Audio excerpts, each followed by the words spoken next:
Hello, everybody. Welcome back to the Smart Poker YouTube channel and another episode of Sundazed and Confused, number 123. Today, I am by myself, and it seems like there's a few people trickling in now. Having some difficulties with my reception today, or I guess my internet. It keeps all my TVs, everything keeps shutting off. I set the show up once and it just kind of got lost. It was like I was texting or I was typing a dead computer or something. But anyhow, if it cuts me off, you guys will know what's going on. Let's see if I can find out what's going on here. Oh, shit. I got two of them going, I think. What the hell's going on? Hey, hang on for a second, everybody. I got to see what the hell's going on. I think I'm in the wrong. I think I started two shows. It wasn't. Oh, fuck. Can anybody even hear me out there? Am I on the right one?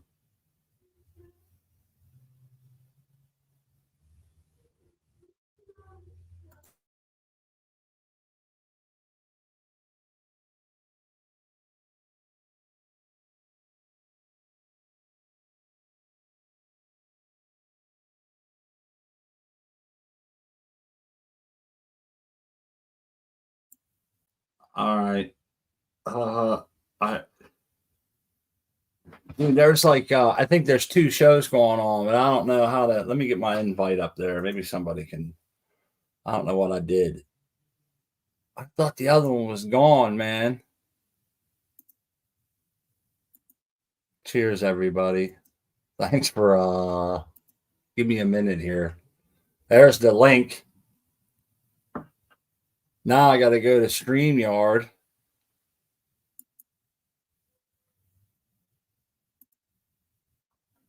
And try to kill this other one if I can.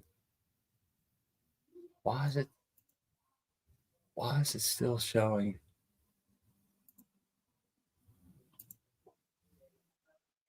There's Asana. Yesterday's shows on YouTube. What the frick? It says waiting for me. One show on my YouTube channel says it's waiting for me, and one of them says it's live. And it looks like the guy who's going to join us. We are live. We're live here, and we got another one that's running dead. I think I don't know how to cancel it. I see the It's probably not. It was no notification for the show. I wouldn't have thought it was actually live because I came in about 20 minutes ago, said hello to everyone, then come back again, and I see this one. Or well, this one was there, the other one wasn't, and I was like, where's my comments gone? On my I got to reboot my YouTube maybe because it's still showing up there. They double streaming. They're double streaming me, yeah, but they're really not. People were in there commenting. It says upcoming. I don't know how to get rid of that. Just tell them to leave that one, or if you want, just shut it all down and restart it all again. Well, I had it set up. See, I wrote pressing matters and shit, and it I thought it was. I couldn't find it. And then I lost my I lost connection to my internet. Everything started shutting off, all the TVs and shit. Whoa. And it said my internet was down. And then I thought I was going. Were you in the UK? Yeah, and I don't understand it now why it's doing that. Yeah, that sucks. Hopefully Ross and Alte will find his way over here. Yeah, it's the internet is a tricky place to navigate for us over here at the moment. Have to be ultra careful on what I'm talking about. What's up, Jace? Oh, not much. Just getting on here. What I miss?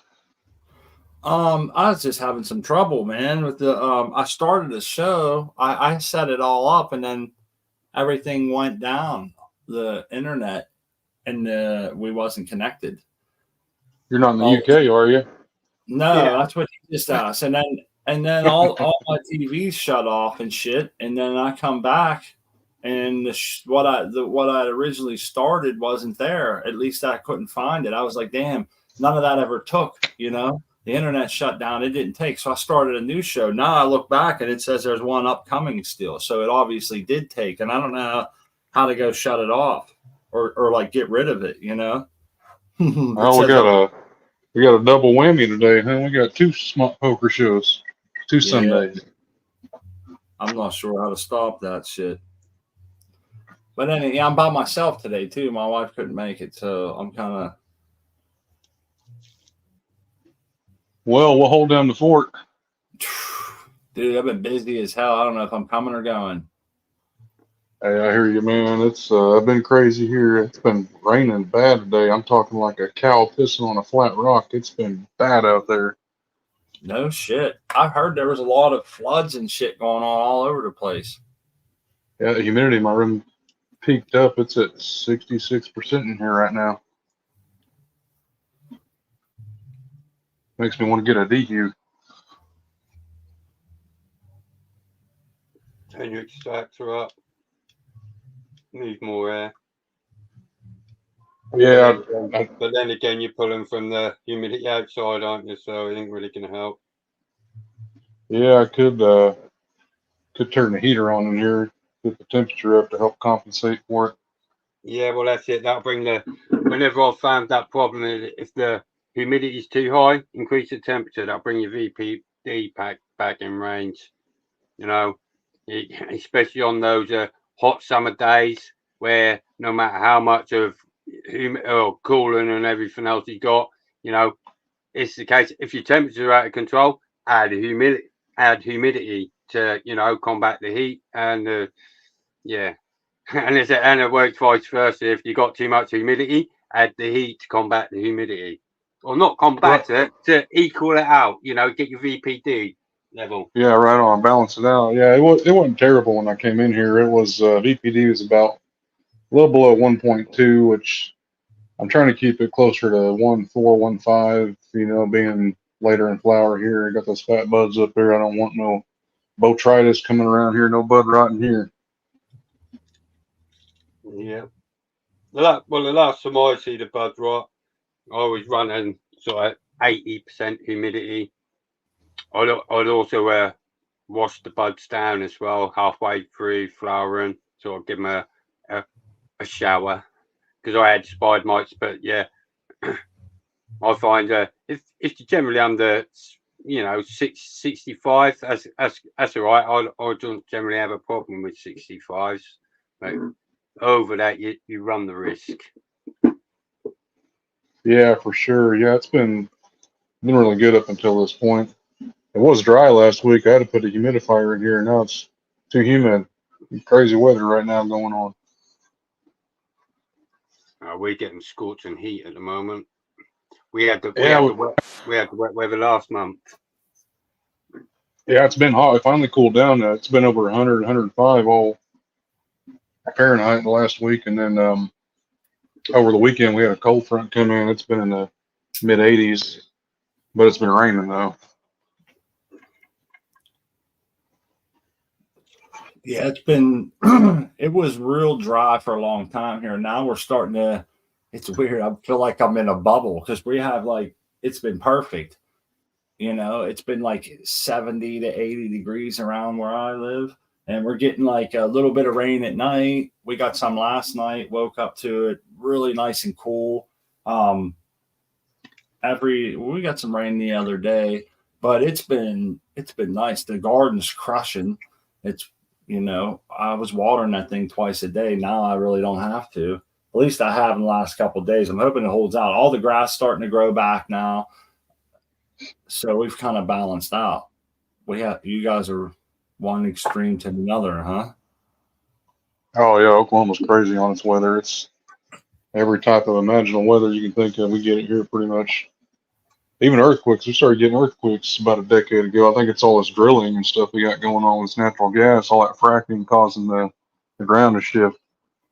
Yeah, Which is man. which is crazy because if you had an earthquake here, like your It's got a standard maximum. homeowner's insurance doesn't cover it. You have to buy special insurance for earthquake insurance. That's because we're in the solar maximum now.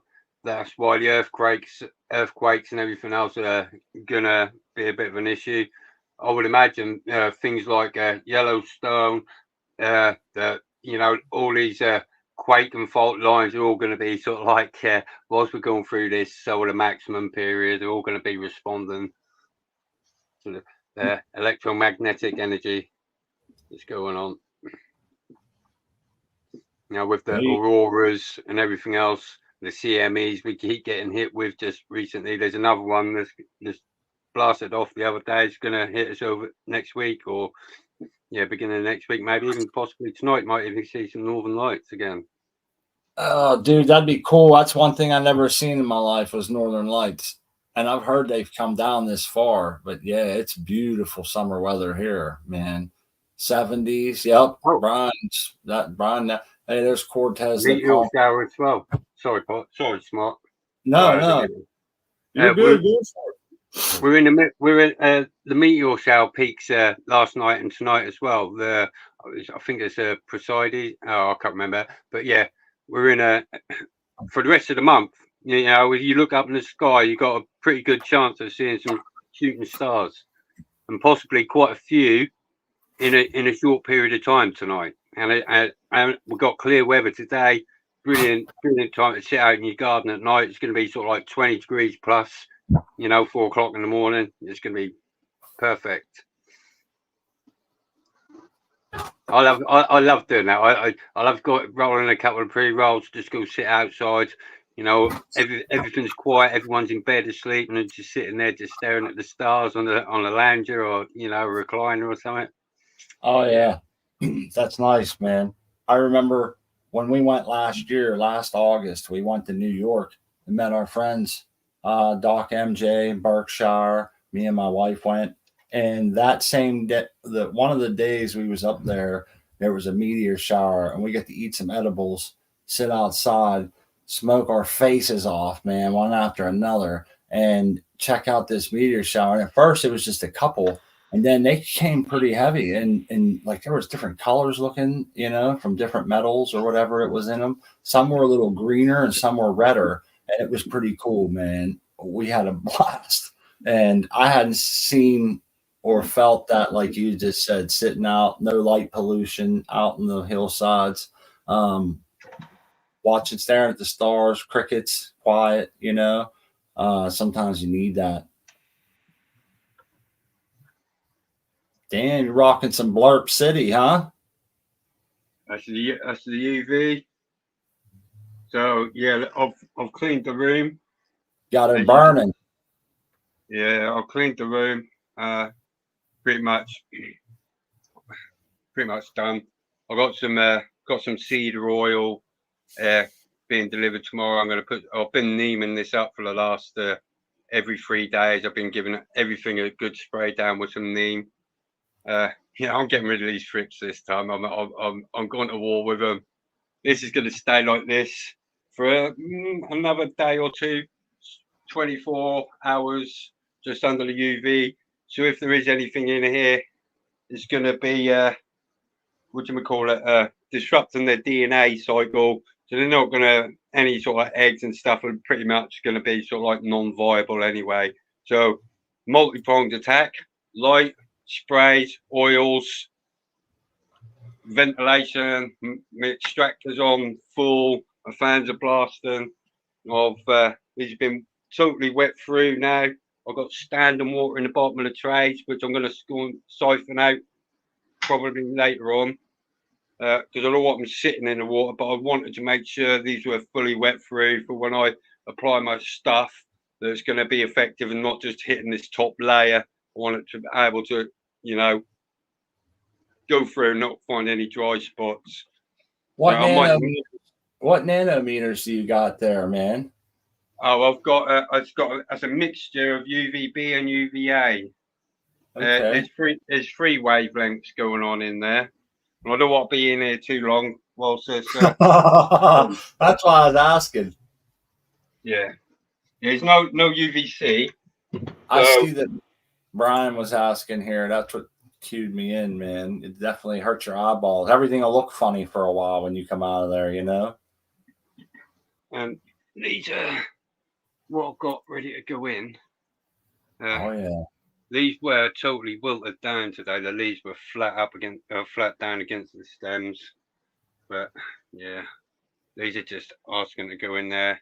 I'm probably when these go in, Smart, I'm gonna super crop these right over, tie Okay. them down, and do the tie down, and probably get some sort of like manifold effect. It's probably Yep. going to be bigger than a manifold because I've got probably a good few more nodes on here. But you know, strip one side off, lay it down, and I'll probably give them another few weeks in there to come up. I can't wait to see that, man. I know it's going to work well. You get that tip down low, man, and it busts. It's all about tying it. It's all about the tie in it. Yeah, man. I like that method. We've had some really chonky come ups from that, just tying that top down, you know? Yeah. Hey, I got a question for you guys. It's been on my mind. Can you spray a male and reverse it?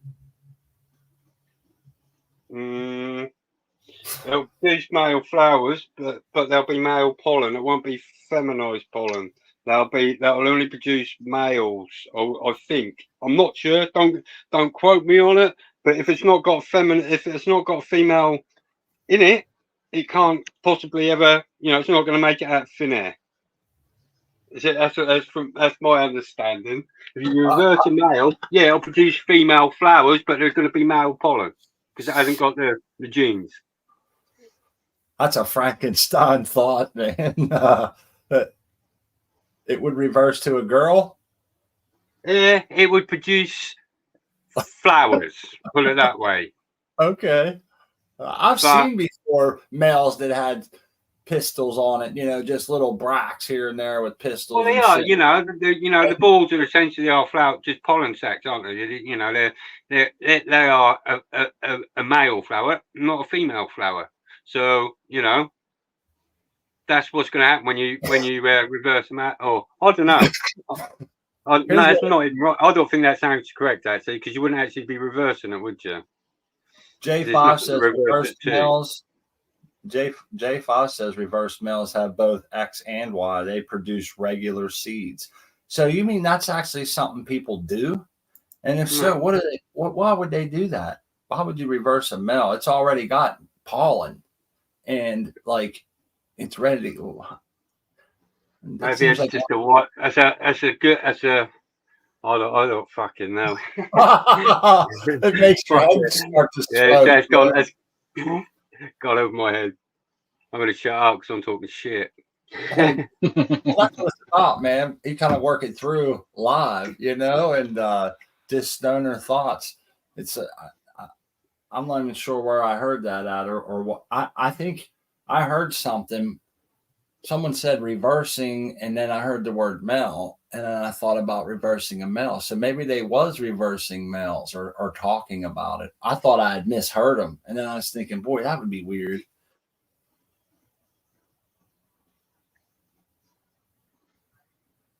Reversing a male and taking it to flower can tell you what kind of resin, etc., it's going to pass on to progeny. But wouldn't that be just the same as bringing a male to flower? Oh no, because no, yeah, because if it come from a regular seed stock anyway, it's going to have both chromosomes in it. So you might, you know, I don't really get it.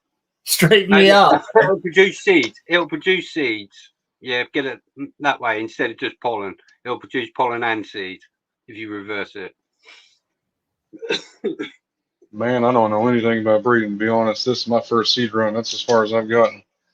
Yeah, I don't know much either, man. I like have a brief overview in my head based on my friends around me. But I'd never be able to like sit down and talk somebody through it. to any extent, maybe a little bit. I heard something about colloidal silver, and that was it. Well, it's one of those things like when I get into a conversation with someone, I start following. I'm like, oh yeah, that's right. Yeah, okay, I knew that. But for me to sit down and do it, I'm like, I start questioning, or I forget shit. I just don't trust myself. But anyhow, it's just a stoner thought. Reversing a male, like we had that one. I just wondered how much it would, or like I don't know. What's that? Your spray for? Is that what you're using in there with the lights and shit? Yeah, that's my neem oil, cold pressed, organic. That's what you want. The soapery. That's cool.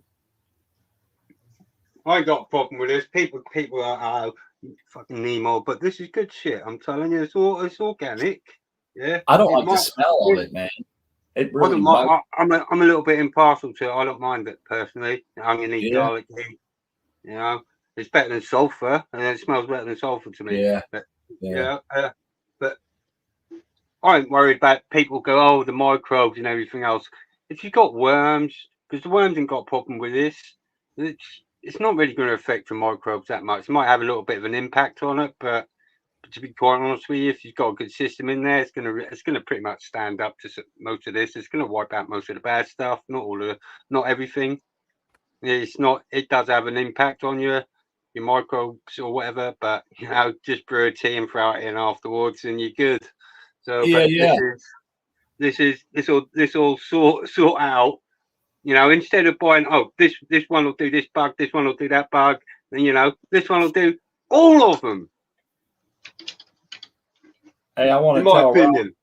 In my opinion. I have no reason to doubt it. It's been used for a long time. I've heard some people say that they. What have you got, my dog? I'm gonna flea and tick spray with the cedar oil and the neem and some coconut oil. I used it outside, man, on my tomatoes and shit, and it didn't work at all for me. And I had all kinds of shit chewing on them, and then I moved them. I had them under some trees and shit. They seem to do a little better now, but I didn't like the smell of it and just the way it felt on me and shit. And I was like, I don't really want it. I don't know. And maybe I didn't have the organic version either. I think I had like something that I bought at like. You got the hydro shop. Yeah, the hardware store. It's just like an azadirachtin extract or whatever. Yeah. This has got all the vital. This is cold pressed. It's got all the phytochemicals and everything else that go along. It's not just azadirachtin. Put it that way, or whatever. That's how we get our coconut oil. I think it's cold pressed. It's got all the goodies in it. It's like just the same as doing the RSL. It's like a full extract. Our buddy Ross Donate joining us. He's about to do some extract on that press. How's it going, man? Hey, can you guys hear me? Yeah. Sorry about that. No. I kind of wasn't really prepared for this, so I'm just going to be in the background. I don't need to take everyone's limelight here. Oh no, man, you're good. You know what? I wasn't prepared either, Rock. I'm waiting for it to. I'm thinking now that you're here, it'll probably shut off again. We had our internet keeps shutting off today. This morning the TV kept going off, then it did it again right before the show, and I came back and tried to find the other show that I had started, and didn't think it was there. I thought I had lost reception or whatever, so I started another one. Then I looked and seen it was running, so. I'm not prepared. Crispy couldn't make it, and it's just been it was a crazy week and weekend. So don't feel bad, man. Yeah, take it over. We haven't had a pressing on here in a while. Well, we'll see how it goes. It's kind of, I think I over dried this material, and it's kind of slow to run. So at the beginning here, you kind of want to see it grease up along the bag, and it's not really doing that. So we'll see what happens. But I think I see a little bit, right? You kind of want it to be all across the edge. Yeah. Because then you don't get blowouts as much. If it's like past that barrier, then you can kind of start applying the pressure. Once it's got the direction where it needs to go, it follows the flow. Yeah. So let me ask you, what's in there? That's not flour. That's No, it's a live hash, I guess you would call it.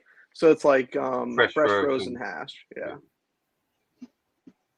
And this right is on. kind of the lowest tier.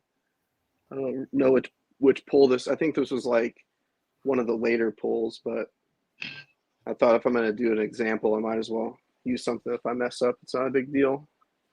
So I'm unfamiliar with that. What's the difference like in quality between like live or flour, bubble Or hash? I mean, all that different stuff that you can press or different types in there. or the terpenes haven't had a chance to volatilize, what you call it, form secondary metabolites, all this sort of stuff that degrades over time and oxidization. When you fresh freeze it, you preserve more of the, just like when you get your fruits and vegetables or your vegetables frozen, they said it's more nutrient safe than the frozen if they're frozen quick. It's the same with the cannabis. It's just more nutrient dense, whether you want to call it cannabinoids and terpenes, whatever, phytonutrients. And more of it's preserved. So like live resin, that's more like the cat's ass of it, huh? Yep. If you like to dab.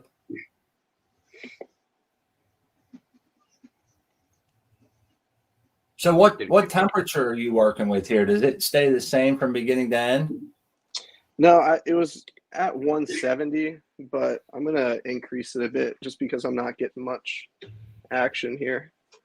So right now I'm at 173, but some people press around like 175, 170. I see most. But and you have a pressure gauge on that rock. Mm-hmm. Oh, nice. I don't have a camera stand. I went looking for it. I just have a coffee mug that I put my phone in, so. It works, huh? Yeah. I was going to ask you to turn your camera, but I was thinking, we'll take what we can get, man. The coffee mug's working fine.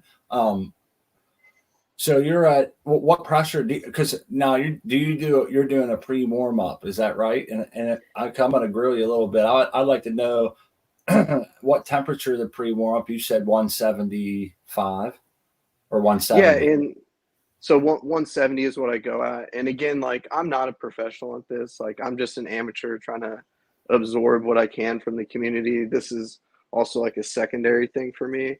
But what I've gleaned is that about 170, and there has been some confusion for me about how long you press it. Some people say like, oh, a minute and a half. You don't want to go any further than that. But we're already here at like 5-6 minutes, and I'm not seeing any resin yet. So like it may vary by how much you fill the bags with. Yeah. And maybe the material you're using, how dry the material was coming out of the freeze dryer, like how many terpenes there are, what stage the plant was when you harvested it. So, okay, it's starting to do what I want it to. I see some goo coming up there to the edge. Yeah.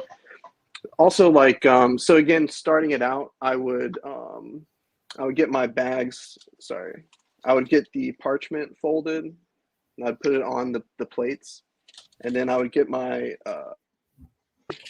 with the hash, and I'd fill it, and I'd put it in this directional flow thing. I'd fold it up, and I'd put that on the paper.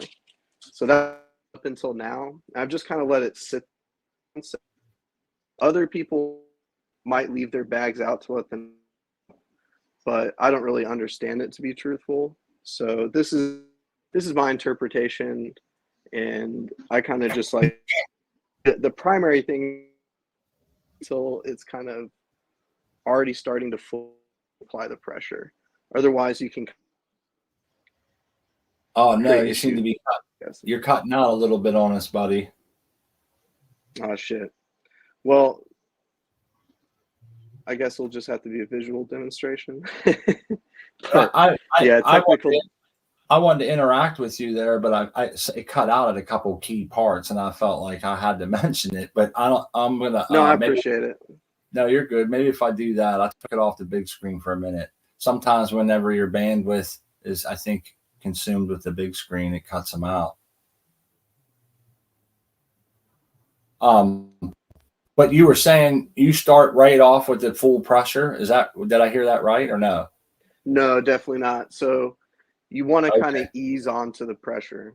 So Because that's the I've heard main of thing that people I doing do.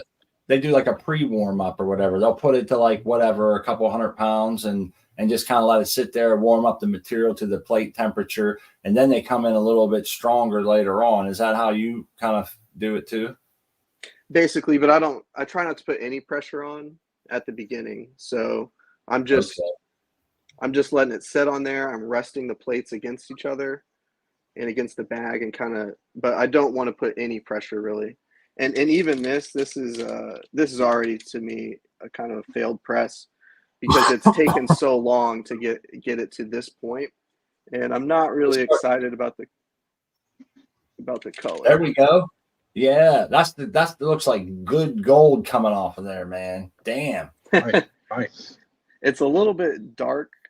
I think I might have grabbed kind of like the last pull, like I said, of the, kind of the budget tier. So this is what you get. I'm already up to about the pressure that I would want to see. So that's the part where I'm disappointed. Like you kind of want to get it up to about 600 Okay. psi, and that's already where I'm at. So usually I would like to see it stay at 0 and it will start flowing off, and then I'll slightly kind of apply pressure and I'll use kind of 600 as my cap out.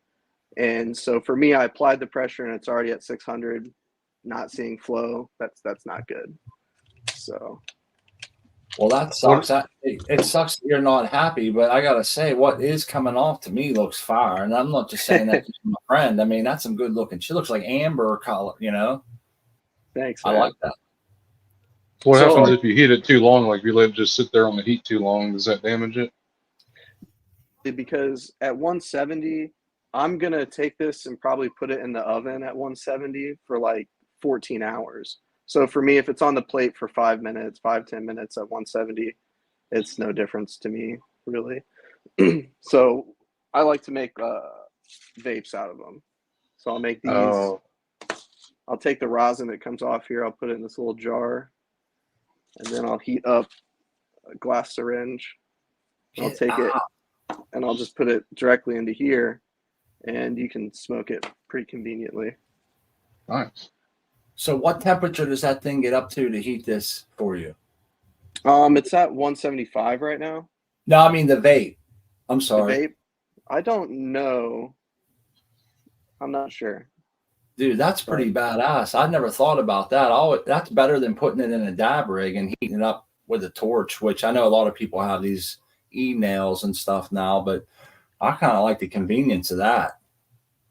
It's almost too convenient, but it's really kind of incognito is the thing. It's like you can smoke that real quick.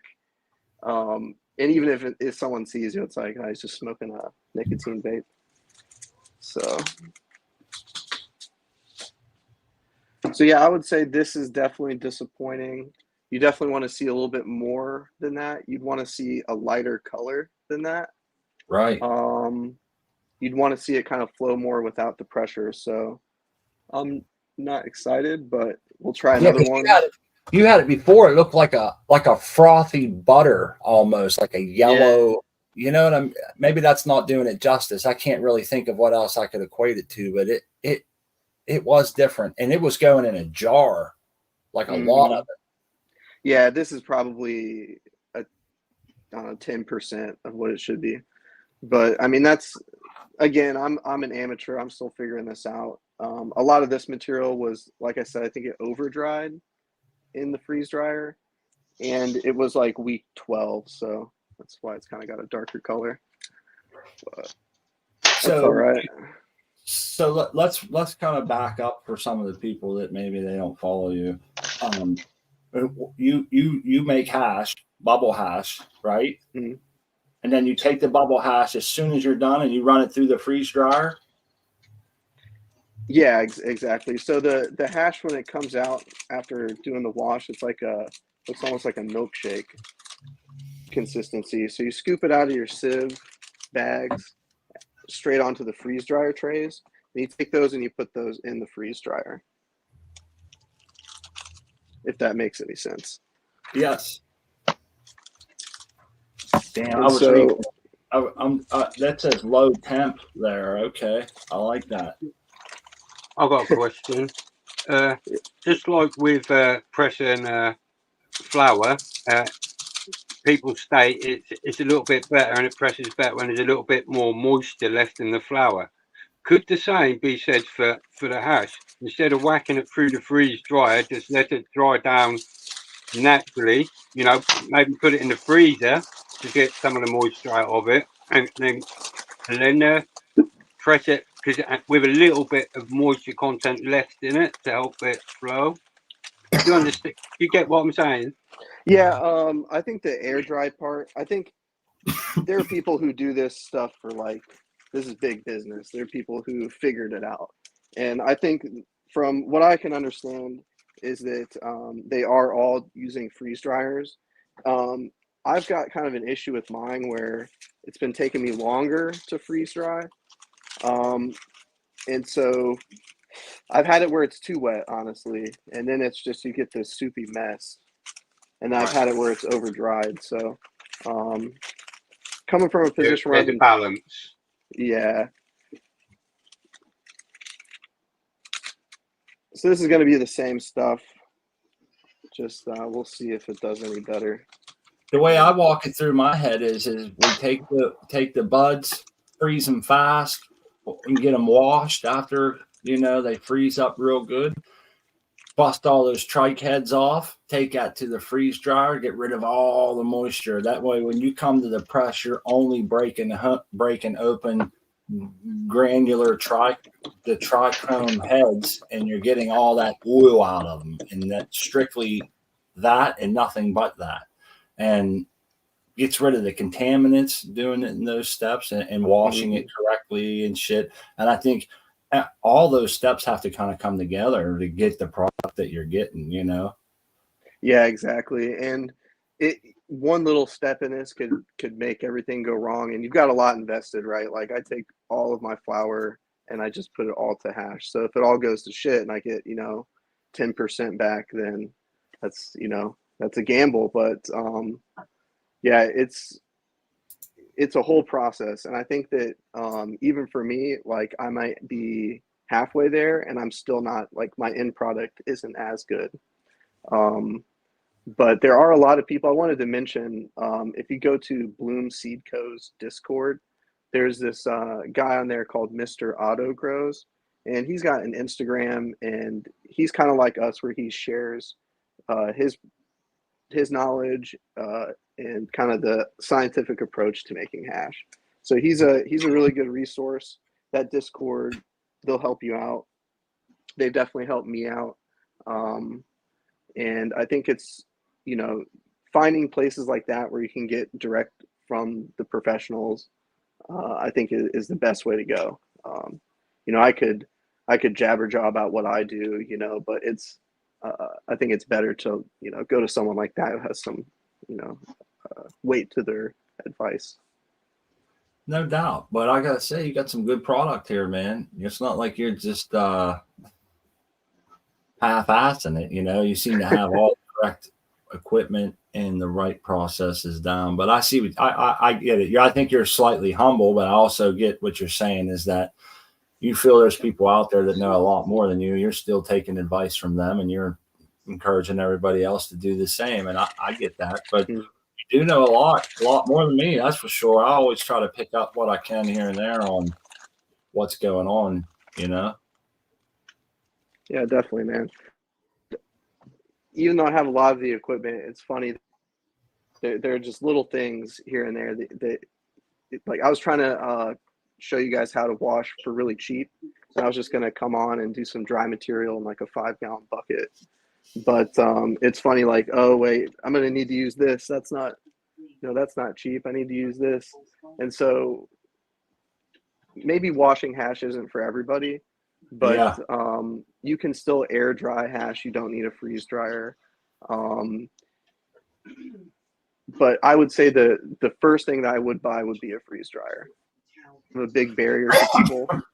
And they're expensive, man. Even if you find them used, I've seen them used for like I want to say 25, 2,800. They might be coming down. They might be going up. I'm not sure, but that was maybe a year or two ago. Yeah, it's probably about like I paid 2,700 for mine.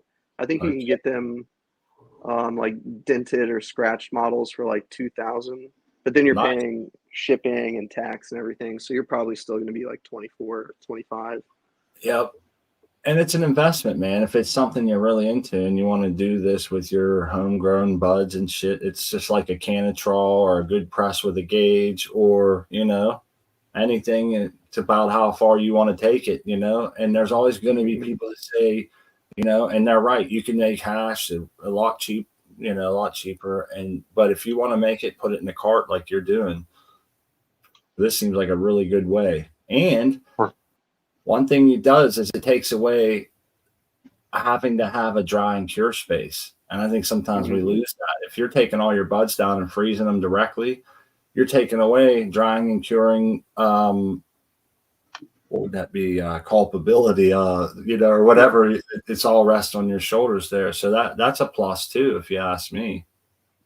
Yeah, definitely. It was my weakest point. Like whenever I first started growing and like joined CFC, like I had this great grow going. It smelled awesome. And I think I like over dried it or like didn't get it jarred up correctly. And it just was completely disappointing at the end. Yeah. And I kind of started getting into this route of doing the hash. But yeah, I think my drying and curing was is the biggest hurdle for me. And so for this, it was just kind of, and also you live in apartments. Whenever you cut a plant down and spread it out and dry it out, it smells a lot more. Yeah. So bagging it up and putting it in a freeze for sure. Yeah. We got two questions here, Rock, I wanted to get to. One of them's from our buddy at CFC, Puffy Grows. He says, at Rocinante, what's your favorite bud to press? Do you press buds at all? That's one, I guess, part of the question. No, I got this press and I was thinking, oh, flower rosin, that's going to be great. But it just didn't do it for me. I was already spoiled by that point. Like I had tried hash rosin and it just, not that it's bad, but yeah, I would say that I was a snob at that point. It's like, And for me, it's like you take like 10 or 12 grams and you get like a couple grams back. It's, for me, I enjoyed just smoking the flower more, maybe. Right. Okay. Wow, it's that much better, huh? Oh, no, I'd say the flower. Like for me, it's like I could smoke a bunch of this really nice flower, or I could have like a couple dabs. And for me, I was like, the flower's better. But to me, and again, I acknowledge I might be a snob, a hash snob. Well, let me ask you this: what's your favorite strain as far as getting like a good return back? Do you have one yet? Yeah, definitely the GMO cross. It's called Trop Santo. I don't know, it's like out of a 4x4, I think I got like a half a pound of rosin. And it was just like, shit. It was just a huge yielder. I had to wash it like 3 separate washes. And it pretty much all the material was usable. Sometimes you go in there and there's just all this green leaf material you have to take off. And for some of these strains, they just have trichomes all over the sugar leaves, all over the outside of the buds. Their structure's open. And the GMO was one, and the other one was called a rainbow guava. That one was really nice. But yeah, I'd say those two. We got another question here. It was from it was Brian 420, our buddy Brian 420 PM asked, a 10-ton press is way overkill. A 2-ton would be plenty because you only want the 600. Is that right? 600 psi. Yeah. So a lot of us do go like I have a 6-ton dab press with no pressure gauge. I know I would definitely always buy a pressure gauge. I've had it for like 5 years, man. But if I bought one knowing what I know now, I would definitely have a pressure gauge. But yeah, I think the only thing with a 2-ton is that the plates are pretty small. So, you know, you may want to go with one a little bit bigger. Other than that, I guess I think that was at the dab press. I think those are perfectly fine. You don't need to spend like $2,000 on the low temp plates. Like I would suggest if you're getting started out, just use one of those. But a lot of it is going to be visual, like I said, and like you get kind of the feel of it. I think the gauge is really important, but I feel like sometimes people overspend right away, not knowing the process. So I think it's good to like think it all the way through, so you don't have to buy twice. Sometimes there aren't a lot of options. Like for freeze dryers, what are you going to do? You have to buy a harvest right. Yeah. But for presses, whenever you get up with too high of a pressure, you get kind of the fats and lipids that get into the product, and that kind of is what burns people's nails, and it doesn't taste good. Like whenever you do a dab, it burns that quartz banger. Yeah. It leaves that nasty black shit behind. It's like oil. Yeah. And so at first I was just pressing up to like 3,000, and my product just was not any good. And I figured it out. It's like you kind of have to go slow. You kind of have to not go over a certain point. Hey, we got another comment here that I don't know anything about, but I'm thinking maybe you would have heard of it.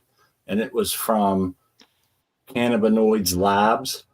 Triboelectric static tech method is taking resin head separation to the next level. That sounds like some pretty wild shit. Static tech. Yeah, I don't know anything about that. I think that's to like clean up already. Like you process like the dry hash, and then the static tech kind of like cleans up for that. sift, like a sift. Like sift. Yeah. Yeah, it's like the old mirror press.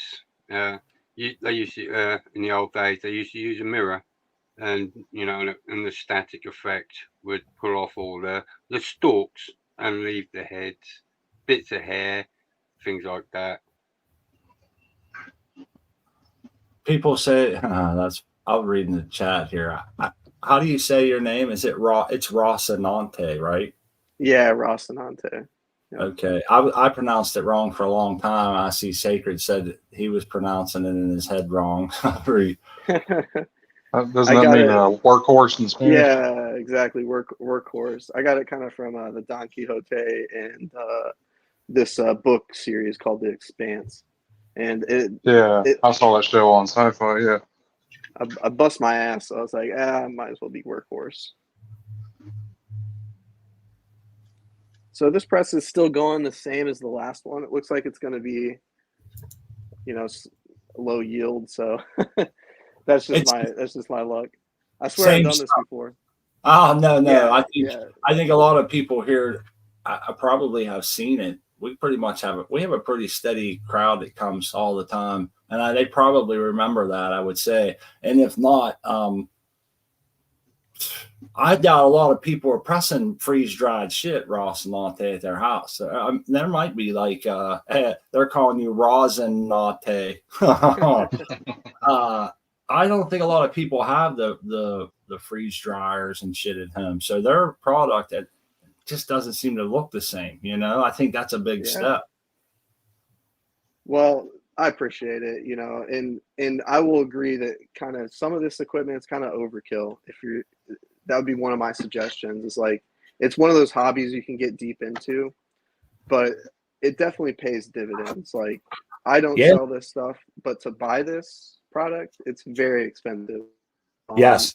Yes, it is. It's convenience too. I mean, I think about like when you make edibles, you don't have to have all the fancy equipment. You can do it basic stuff at the house, or you can buy like a all-in-one, that decarbs and infuses and all that stuff for you. So it just makes it easier for you.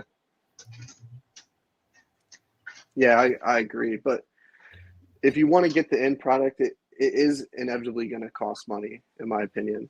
And so it sucks coming on here and like flaunting. Like I don't want to seem like that or like that I'm taking it for granted. But it's never like that, man. It's I don't know. I guess if you're touching some paper and you can afford to buy it, go for it, man. If you want to save up, I had to save up to buy Canatrol. It's my first, and the first one I saved for a while. And it's just because I love this shit so much. And like a lot of other people, I had problems with drying and curing and being able to stay consistent. And I was thinking, I'm not losing all this work, efforts, genetics, everything to my not being home for one day or working late one day or whatever, you know? So I bought my way out of it and saved up for it. So if you're into this shit and you really want to do like that, I don't think some shit you just can't skimp on, man. Ketchup, Yeah. you know, you have to buy name brand on some shit, man. Yeah, I think that's the truth. And for me, like I noticed that like a whole harvest probably costs more. If you were to buy the product, it costs more than the equipment I'm using, you know. So it was important to do it right. But so this is a bit better. You see how I'm getting some flow coming out, and my gauge hasn't really moved yet. So Oh yeah. this might show a bit better, but I try to like slowly apply the pressure. You can't see it, but I've got this is the gauge, the press, and I'm just kind of really slowly. I mean, I'm going slow, and I'm Yep. trying to just watch the gauge, and I'm watching the rosin flow, and I'm trying to match how much pressure I'm putting on this with how much is coming off. So if it starts running real fast, I'll press a little bit harder. I'll kind of follow it. I got you. Yeah, this one looks like it might be a little bit lighter in color too, or maybe it's just me. Yeah, it's a little bit lighter. So whenever you wash the hash, it takes multiple washes. You know, mix it in ice water, you drain it through the sieves. You do Yep. that, you know, for me, 6, 7 times. So that one we might have just pressed, that might have been like me. I beat that material to crap, and it's just not as good. But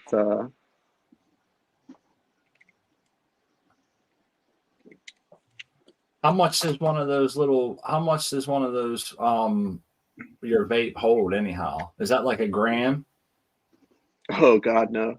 So the vape. Oh, I thought you meant these bags that I'm pressing. No, No, the no. vape is actually a half gram. If you get the gram vapes, they char up and they're not as good. But Before you get through the whole amount, you mean? mm-hmm. Yeah. So people typically use the half gram. Is that a disposable then? So do you then clean it out, or No, it's you just use a new fresh one every time? mm-hmm. Typically I'll just use a dab rig at home, so it's not like I'm sitting here puffing on this thing. And for me, it's really convenient to like give to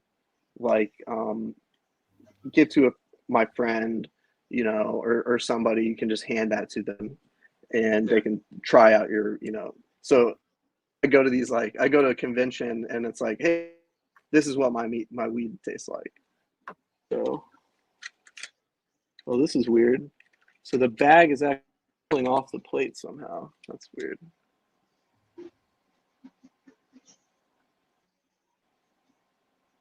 What happened? So this bag is like, it's the plates. So it's like where it is right now, it's kind of like squeeze the bag out towards me. I see, yeah. So I don't know how that happened, but I'm just gonna roll with it, I guess. Again, this is definitely not as much as you would want to see. So you know, I learned my lesson. maybe use the better rosin for demonstration, so I don't look like a fool. No, not at all, man. I don't seriously. I think it looks really good. I'd be excited to puff on some of that. Fresh frozen, man. It has the terp retention, but it's so hard to work with. I tried to work with it. It was like hot caulking or something, man. It just was stuck in everything, you know? Anti-vandal paint. Yeah, I was thinking I'd have to be working in a cryo freezer or something to have this shit. You'd have to peel it off. Oh man, it was just tough.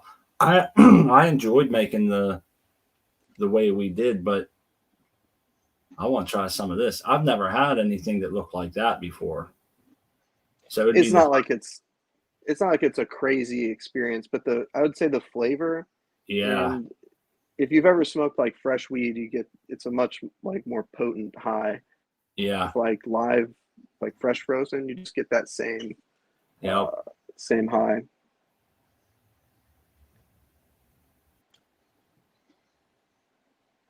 Well, that was a kind of bad press, but you guys get the idea.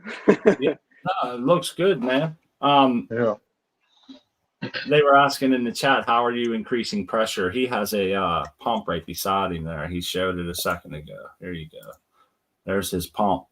It goes to a pressure gauge over there that he can read while he's pumping. And he says he runs to about, what, 600 raw? Yeah, right now it's at about 600. But yeah, I'm definitely confused. I think, again, there's like little things like maybe I've loaded too much in these bags, which could be possible. Maybe it's just the age of the material. Again, it's all sorts of stuff. My guess is maybe I think I over dried it because my freeze dryer wasn't working, and then it started working again, and I freeze dried it for 2 days, and See, I turned would into think, dust. correct me if I'm wrong here. The freeze dryer, I'm trying to work through this. I'm not questioning anything. I just, how do I say that? What's that called? Sublimation that it uses? There it is. Is that right? Sublimation. Yeah. So it takes away all the moisture. So whether you dried it for 24 hours or say 4 days, wouldn't it be the same dryness at like the 24-hour mark that it would be? Or is there always extra moisture to go? Well, it depends how much is in there to begin with, I would imagine. Yeah, I think that's a good question though. But I would guess that like after it's got rid of the moisture, there's maybe some moisture in the volatile terpenes. I'm not sure, but for me, like I've definitely seen the difference between like correctly dried hash and then overly dried hash. It just like it's dust. It's what you imagine, almost like keef. So I'm gonna call it on this one. I'm probably not gonna press anymore. I had like 8 or 9 bags made up, but now I'm second guessing what's going on here. So you're fine. Don't worry. You know what it is. You're so used to a different outcome than what you're getting here, and it's making. But for somebody who doesn't do this, they see that, and that's me. And I'm like, yes, that looks great. I'm trying to figure out how I did this to where where you could still see everybody. Can we rotate this or what? No. I'll show you what some of the hash looks like. I messed it up again. Give me 1 second, man. I gotta get everybody back. Okay, here we go. Oh, there's the hash. Okay. Oh, wow. So it's kind of hard to show. I'm not going to touch it, but I'll take that and I'll put it into the little bags, basically. But it's nice. It's clean, but something's going wrong in between. You know, the whole process. And I'm seeing other people. You would be amazed. Like they're getting no less than like 80% back, like from the hash to rosin. Oh wow! It's honestly amazing. Some people are getting like 6%. Sorry about all this noise. No, you're good. So I had planned on like walking through the process of actually washing, but I ended up getting stuck in a pumpkin field this morning doing some pollination stuff with bees. So I got stuck out there watching flowers at 5:30 in the morning. Oh, that's cool. So you hand pollinate the pumpkins? Mm-hmm. So I'll go through and before I'll put them in bags, and I'll come and I'll take the bags off, self-pollinate, put it back in the bag. But that's what I was doing this morning. I couldn't really prepare. I seen this video the other day. It was from like 1991, and it was a bunch of high school students, and it was just the start of summertime, and they were all going out to what was it called? Detassel the corn for like $2.80 an hour. I've never done that before. Hold on, tissue culture. Yeah, check that out. You got the tissue culture banging. Okay. So that's where. Now this is my other hobby. You're at a facility in a college, right? No, this is just my house. But these are kind of these are the ones that are sad. I'm trying to taking them home because they're not looking so good. But yeah, I'm just these are just like tropical plants. A lot of these are I get one with color Dude, I got a bunch of questions, Rock, real quick. Yeah, go for it. Seriously. Hey, can I get a coffee first? Seriously, I got a couple questions. I see like 60 people here, and tissue culture is something that I've never really been able to talk to anybody about while they were holding it in their hand. You'd be the first one. So I just have a couple questions on damn. Like what's it what is that shit in there? Is that a gel? Yeah, it's actually really simple. So the gel's made of kind of the vitamins and nutrients that plants need to grow. This guy named, these two people, Mirashigi and Scooge, developed this concentration that pretty much everyone uses. So you have this MS media, which is just the vitamins and nutrients that the plants need, like the macros, the micros, in the volume that pretty much everyone needs. It's like general for most plants. So you have that, and then you have sucrose. So it's just sugar. Honestly, I just buy table sugar. And then you have cytokinins and auxins. So it's again the vitamins, sugar, and then the hormones. And depending on what ratio you have those hormones, you can either get roots or shoots or callus tissue. And it's really not too complex. So if you tweak that, hold on, let me make sure I'm following here. If you tweak the stuff that's in the gel, the plant will react differently. Yeah. Mm-hmm. As far as like what how do I want to say that? The morphology, it'll start that because someone's in the chat asking, do they grow? Do those plants grow? Oh yeah, definitely. So so for let's say this one, like I wanted, hard to see. I want lots of this plant. So for me, I used high cytokinins and compared to auxin to kind of create a multiplication media. And so for this, I'm going to chop it up. And, so I had one plant. Now I've got, 12. All 12 of those will go into their own flask. Then they'll make 12 of their own. And so for some of it's like multiplication. Some of it you're just like preserving the genetics. So you just kind of want it to sit there and not do much. Okay. Yeah. So it's really not that complex. Like you look this stuff up and it's kind of confusing because no one really wants to share their secrets. But I just started throwing cannabis plants and philodendron media, and it's working just fine. What do you use for your tissue culture? I saw like Athena sells a kit that you can use at home. I would not suggest that. It's extremely expensive. It's like if you buy it from them, it's like $25 a liter after you mix it, and here it's like less than $1.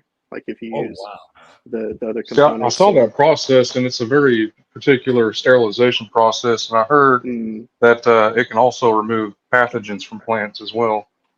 It's not 100%, but yeah, you take the very tip, the very growth tip that's not connected to the vasculature, and that tip won't have the virus, quote unquote, and the top labs will not guarantee that they can rid it, but it's something that we understand and we can do some of the time.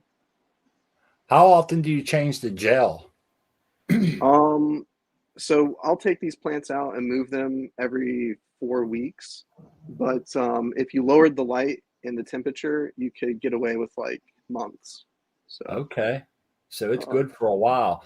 Somebody's asking, can I hold genetics this way? It sounds like that would be a perfect way. Yeah, like these are ones that I'm holding for a friend. So he's doing a pheno hunt of you have like Zumo, and I just went to his house and took a bunch of clippings and put them in here, and he actually lost the plants, and so a lot of these will like go back and repopulate his veg. Basically. Awesome. That's a much better alternative than just like trying to keep clones, because once you clone, you got to start growing again. That way you can store it and pull it out when you want to. So whenever I acclimate, these are some alocasias, but you want really high humidity. but it's honestly not that bad. You'll basically take out the plants after you develop the roots, and you'll pop it in one of those like rapid rooters, basically, and you'll just put that in a humidity dome, and there you go.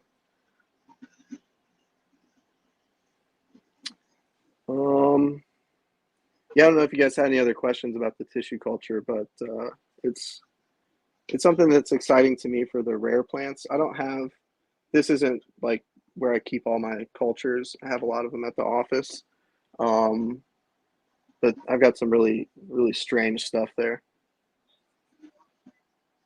Yeah, it's $2,000 for that Athena tissue culture kit that they sell. Yeah, I would not do that. Here's some stuff that I just picked up. Here's a weird begonia. It's got spikes on it. That thing looks wicked. Yeah. But Hey, I got to step away for 1 second. I'll be right back.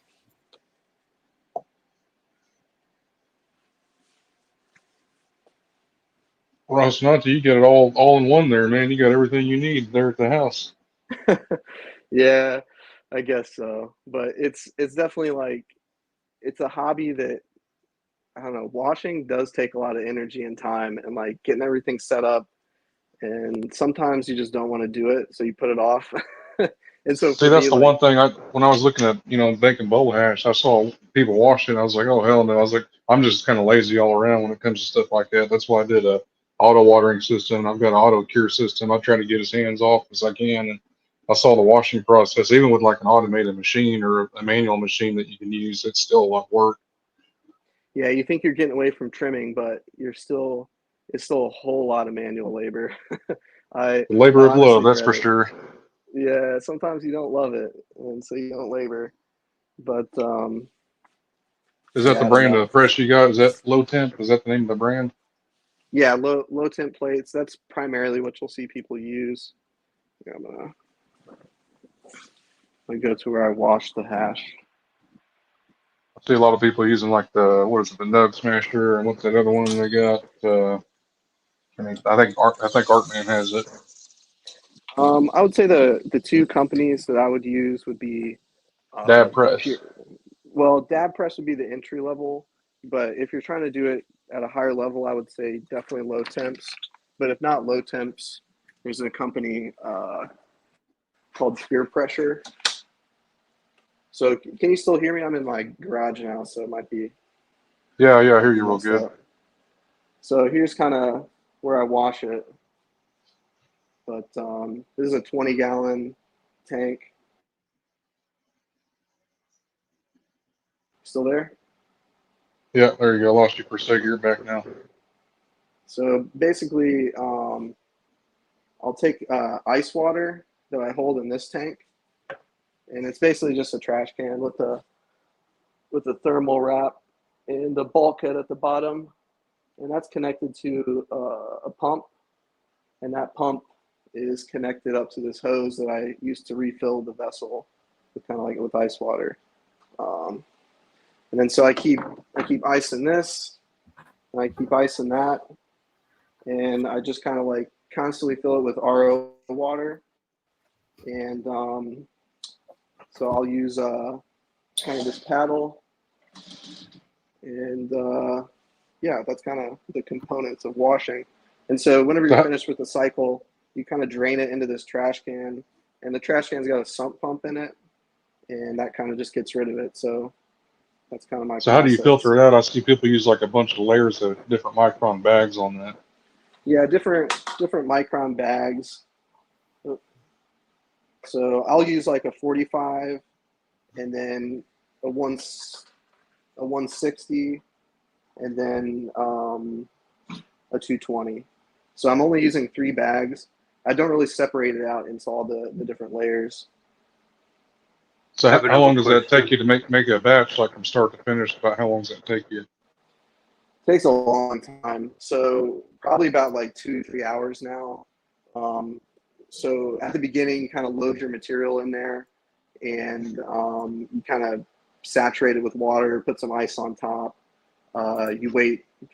I've heard different things, but I'm waiting about like 25 minutes or so to make sure it's all like saturated, not brittle.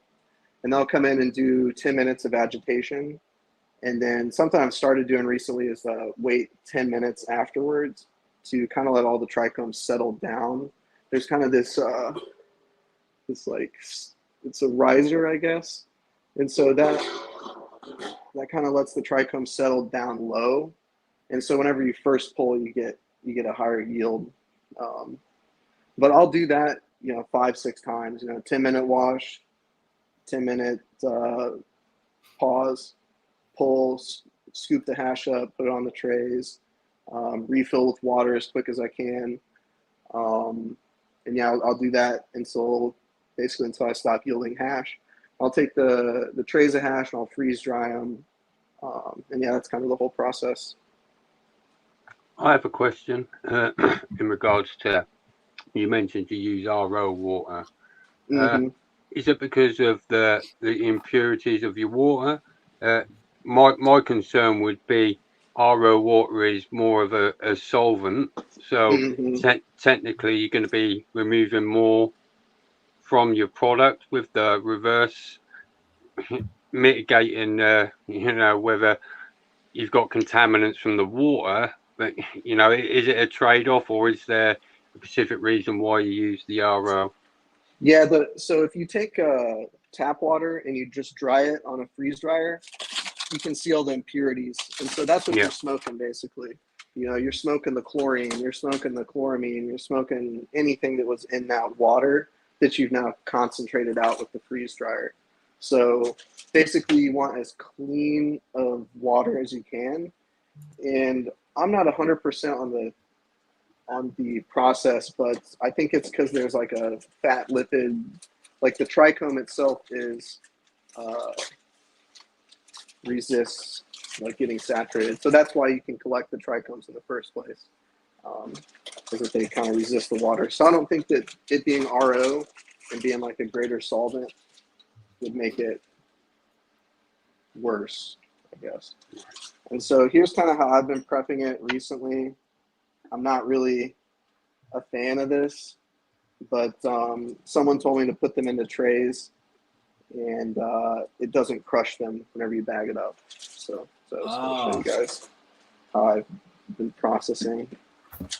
I made that mistake before, Rock. I packed them real tightly into a Ziploc bag. I thought it was trim, but I jammed it in there, and then I realized when I pulled it out, I had a block of ice, and not loose trim. So I made that mistake. Then I went so far. Yeah. So then I did this. I thought I was slick, man. I'm like, cool. I'm gonna put it in a brown paper bag and keep it light and fluffy. Put a clip on top. We'll be good to go. And then I go and get it and pull it out, and everything smells like frozen pizzas. Like it was all over everything, and the weed didn't smell or taste like it. But I'm thinking that can't be good. That I had it there. So I need the best of both worlds, like loosely packed. And I like that, with the foil top and shit. It looks like you're bringing a covered dish to a cookout. Yeah. Honestly, it's funny. Yeah. A big stack of those in the freezer. You're thinking you're about to crack open some lasagna. You peel that top back and it's Rock's frozen bud stash. Nice. Yeah. Well, I didn't really have too much more. I'd planned to just keep pressing, but I'm gonna hold off on that and reanalyze what's going on there. But no doubt, man. Yeah, I can't see the chat, but I just kind of rambled through how I washed the hash. I don't know if anyone had any questions about it though. No, they seem to be really be digging your method.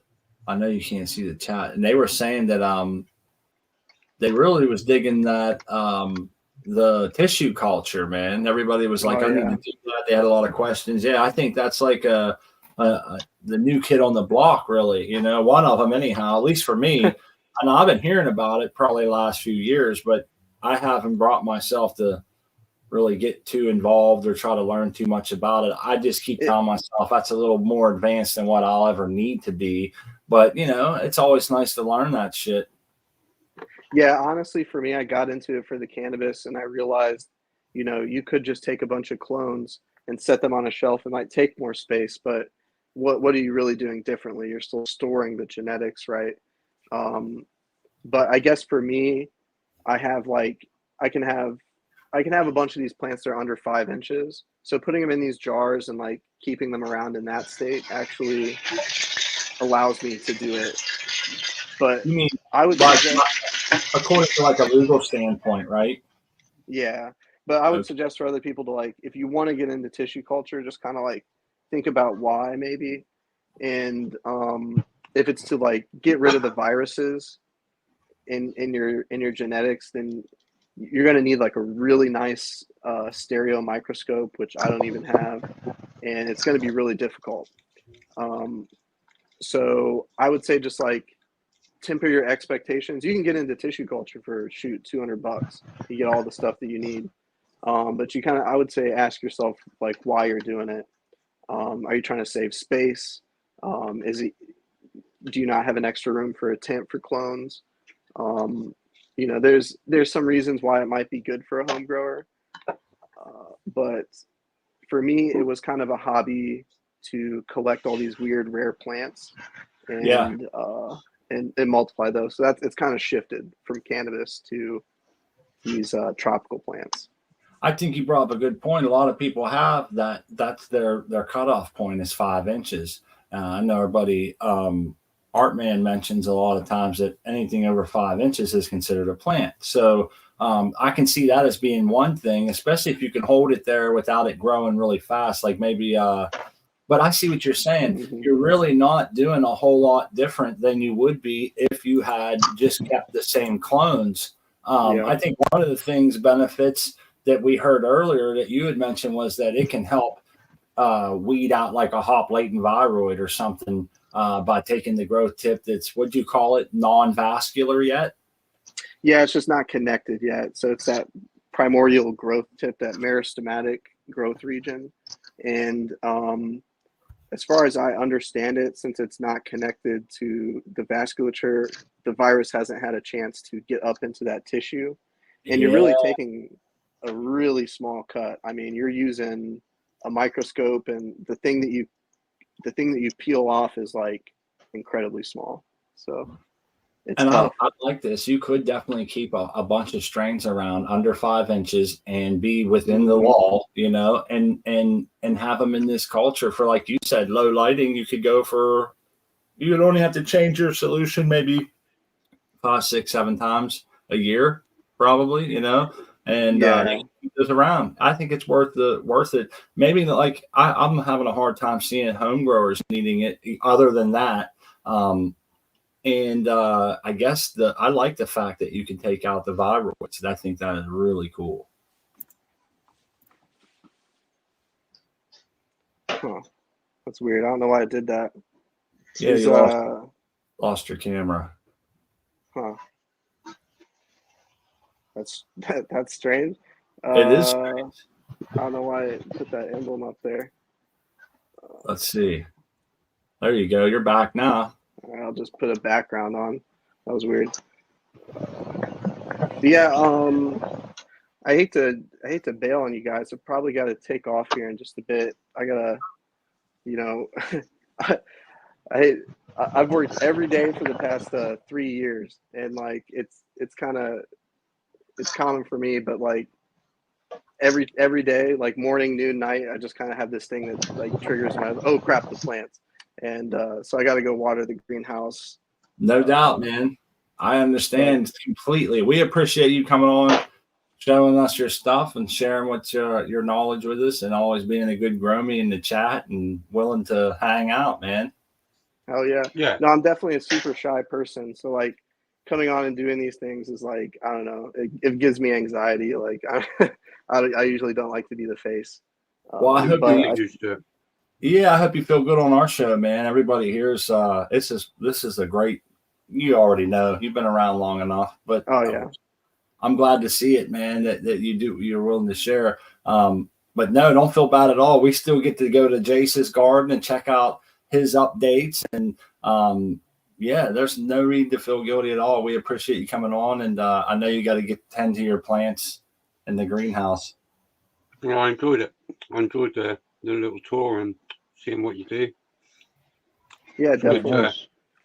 Well, Give yeah, I me- appreciate. give me something to think about and ask questions. I love it. Learn them. Nice. Well, thanks for allowing me to stumble through all that. And maybe next time I get a good pressing strain, I'll try that out first and then come on. And I'll show Yeah. you guys. I'll be something I'm proud of. But maybe I'll pop on and with that hash I just made, the rosin, I'll probably come on Wednesday maybe, and I'll make the carts, which is Oh, okay. take like 10 seconds, but No, I'll kinda that's show great.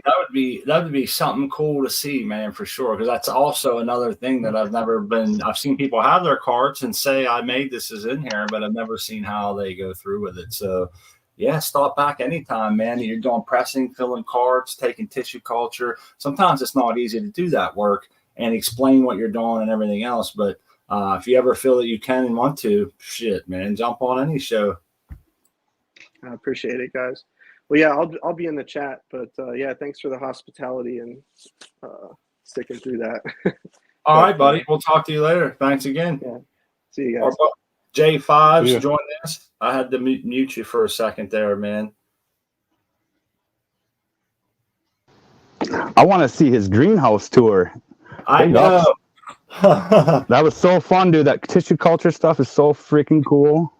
Yeah, Rock's he's into that, man. He's I met the guy like probably 5 years ago or so at Cocoa for Cannabis, and he was like, "Hey, I'm going to school for horticulture, and I actually work at the school." And so he's working his way through, and now he's like a teacher's aide, and he might even be a teacher now, and just watching that progression, man. And yeah, it's been cool learning from him and checking shit out. Hell yeah. How's everyone doing? Happy Sunday. If I was What up, going any chat? better, I'd have to sit on my hands just to keep them clapping, man. You know you can clap without hands. Oh, that's a good one. Sorry, go ahead, Asanai. No, I was just saying, yeah, I'm all good, doing good. Good to hear. Good to hear. Jace is down there. Looks like he was loading up maybe changing his res or something. I probably yell. He's busy, and I'm over here. I was checking runoff right now. I haven't checked it in a while. What are we looking at? Is it within range? Yeah, so it goes on the low end. I got 1150, and the high end is this one. It's 1463. And what's your inflow? Right about 1300. So that one's about a little over 150 over. Oh shit, you're gold, man. How's the plants look? I bet they look really good from my angle. Yeah, they look real good. That jack, it's got a bunch of spotting on the top leaves up there, but all the other ones look really good. Are we going to get a tour when you're done? Oh yeah, I was just I haven't checked it in a while, so figured I better be responsible and finally check it.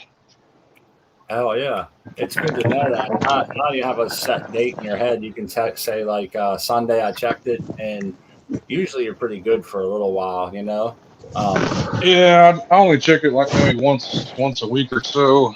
I mean, I haven't had any problems to give me cause to do it, but that's one of those things you better do it beforehand and after. You wait till you have problems and you're kind of too late. Yeah, we can definitely get complacent, and I think a lot of people, they kind of wait till they see something, and that means your plant's already kind of suffering. That's part of the way we grow, is to prevent that from happening. Because we have the ability to do so, I think it's imperative to check those. And your plant might be doing crappy for 3 or 4 days before it's supposed to show up. And we got to remember, we're paying indoors. We're paying for all this, and we don't want to lose 3 days worth of that just because of. I don't like to lose because of lack of labor. I don't mind if something happens that's like beyond my control, but if it's because of my lack of labor or paying attention, I really get hard on myself for that.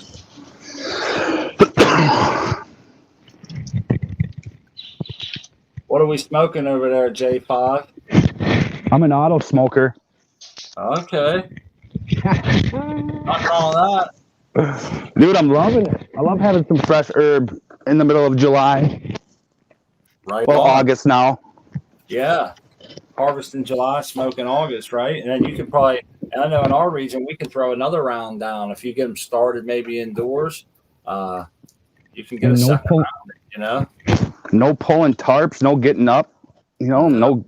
Yeah, it's pretty dope. They're gonna be a staple in my garden, my summer grow.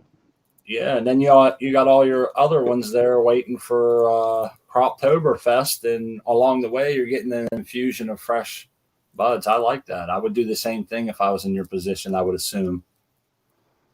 Yeah, it's one of those things that's like, why hadn't I done this before?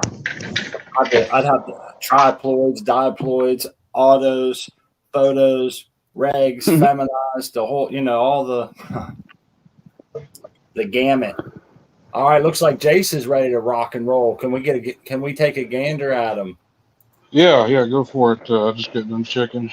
We'll put you in the Torpedoes. Yep, so I'm thinking I just started week 8, so the jack should be ready. This is the jack here on the front. It should be ready in the next week or so. I just checked the trichomes last week. I don't know, maybe like 4 or 5 days ago. They were all really clear, so I knew they had easily a week or two. So I'll probably check them later on this week, see where we're at. But yeah, I hope I can get that chopped out. And that'll work out good too, because it's by far the tallest plant in here. So I'm having power consumption problems here. If I try to run that air conditioner in here with this light at full blast, it trips the breaker. So I was wanting to, chop that down and hang it in that little 2x4 and run that air conditioner. So that's a problem. But since that's the tallest plant, what I can do is I can lower that light down to maybe like, I don't know, like less than a foot, maybe 8 or 10 inches, and reduce it to maybe like 80%. And still get enough PPFD from it, and hopefully that'll free up enough watts and amps in here so I can keep running that air conditioner. I'd say that's a fantastic idea. Just based on the fact that, yeah, your environmental controls are almost paramount. It's not like you're going to lose a massive amount of yield based on that, Yeah, and it's only, well, the other ones I wrote them down, so that Jack says it's 8 to 10 week. Let me see, 8 to 10 week flowering time. And then the Acapulco Gold and Blue Dream, they say it's around 9 to 11 weeks. And then the Laughing Buddha is 10 to 11 weeks. So if an ideal situation, I could chop down that Jack and have it all the way dried and freed up that 10 again. That way when Acapulco Gold and Blue Dream are ready, I can chop those down and replenish my tent there for dry and just keep running that Laughing Buddha till it finishes out, and then finish that off. But yeah, so here's the Laughing Buddha right here in the front. They're starting to stack up pretty nice. They're getting fat. Oh yeah, there's all fat buds in there, man. Deep Starting to pack on some trichomes. Starting to get a little frosty. Can't hardly see it on here, but and then of course the Blue Dream. That's the breadwinner right now. I think it's fat as hell, man. The thing's big. Yeah. I was surprised how fat and chunky the buds got on this. It's the smallest plant in here too. That's the one I got on the milk crate. That to me is like an indica build, the shorter, rounder, hard buds like that versus long cone style buds. Yeah, and then the Laughing Buddha right next to the Jack. I was kind of, in hindsight, I probably could have rotated this plant before I put them yo-yos up, because I got the tallest colos there, so I could have spun it and put the shorter ones towards the front or towards the center of the light. But that's in hindsight now. I already got those yo-yos up and I ain't messing with it. You don't have to lower your light, man. You could just reduce the power, and it'll just reduce your densities throughout evenly. You're not really gonna lowering your light will just pretty much focus more light towards the middle instead of keeping it spread out, So I would agree. If you're having trouble pulling too much power, you could definitely, there's really, the light is the only place at this point you can afford to lose. You can't afford to I really can't. Yeah, I can't turn off much in here. Yeah, you're right. I really can't turn off much more equipment in here. I mean, maybe a fan or something, but that doesn't pull much. And then I got my chiller, but I don't want to turn that off if I'm still running. I'd have to go back to hand watering. That's the whole reason I got it. And you know, Brian, Brian, I'm reading in the chat. You know, Jace, a lot of people, especially when we used to run without knowing about lighting, I would turn them up as much as I could, but I was always told to turn them back during the end of flower to kind of ease up, let the plant mature without having too much photo toxicity or what, you know. You can really think a lot of people, they try to pump it up at the end and really get that swell. And I think sometimes that might be a little not advantageous. You know, you kind of want them to ease into the end and not have to really struggle. That's how I see it. They seem to really respond well to that. So a lot of times we'll back off the light. And I think it helps lower the temperature. It's easier to control the environment, and you won't have so much volatility burning off terps late in flower, especially if you're going to fresh freeze it. So don't feel bad about turning it down a little bit at all. No, that was kind of my thought too. I mean, you're kind of more closely mimicking nature, you know, with the wintertime coming up, your light's going to decrease, the intensity, and then the temperature as well. That might help preserve terps as well, getting lower temps in here. So I don't think like the last week or two, lowering the light a little bit is going to hurt anything. But here's this is the Acapulco Gold here in the back. Those are the ones, yeah, those are the ones I pinched the tops. Versus that one, you see it's a little more pointier. That one, a little fatter. But yeah, I had, these top leaves are spotting a little bit on this jack. I don't know if you can come in through good here, but like you can see some spots on them. But it's just the top part. All the other leaves on the bottom are good. I had a few issues with EC and climate in here, but I got it dialed back in now. But not really too worried about it. It looks pretty good still. Buds are looking good. Hairs are getting orange. Looks great, man. It reminds me of growing Chem 91. It kind of eats itself like that at the end. Yeah, that's what it looks like. And of course, this is the biggest plant, you know, too. So it might have different nutrient requirements than the others in here. And, you know, the funny thing is this also had the highest runoff EC. This had the 1450. The other ones were 1150 to 1300, which is about what I'm putting on the inflow. Which is weird too, because I'm getting runoff every time. I keep make sure on the auto water cycle that I get runoff every time, so I know it's flushing through the old stuff. Yeah. Yeah, it's going really good in here. I got everything tied up. I tied up the bottom ones down here. I ran a line across the right here. Yeah, I see that. I ran it in between the two to give me something to tie up those satellite branches that were hanging down. See if I'd have run the. Oh, go ahead. Did you have to tie it to something and like throw it over there and then walk around and kind of like fish it through and shit? Is that how you did it? Well, yeah, I just like wrapped it around here and then I kind of laid it down and I reached down at the bottom and ran it through and just kind of eased my way up and worked my way up to make sure I didn't guillotine any buds and then wrapped around the other side. Your buds are fucking stacked, man. Excuse my language. They look absolutely great. That's going to be freaking torpedoes. Yeah, man, this thing, it's deep. It's all the way down. I love it. Brian 420 has a good point, Jace.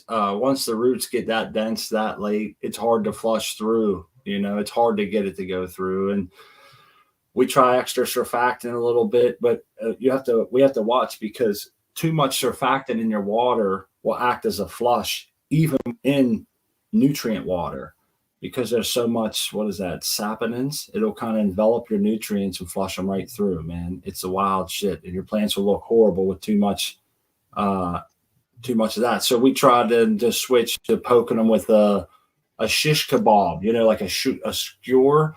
And I just stabbed like I was in the movie Psycho, just boom, boom, boom, stabbing away, man. And And that's exactly what you get. And then it becomes hydrophobic because you're not getting water there. And so it's really hard to reintroduce it. And it can become, and we cultivate roots all through veg, excited. And then then when we get here, we're like, shit, my auto water is running over the side.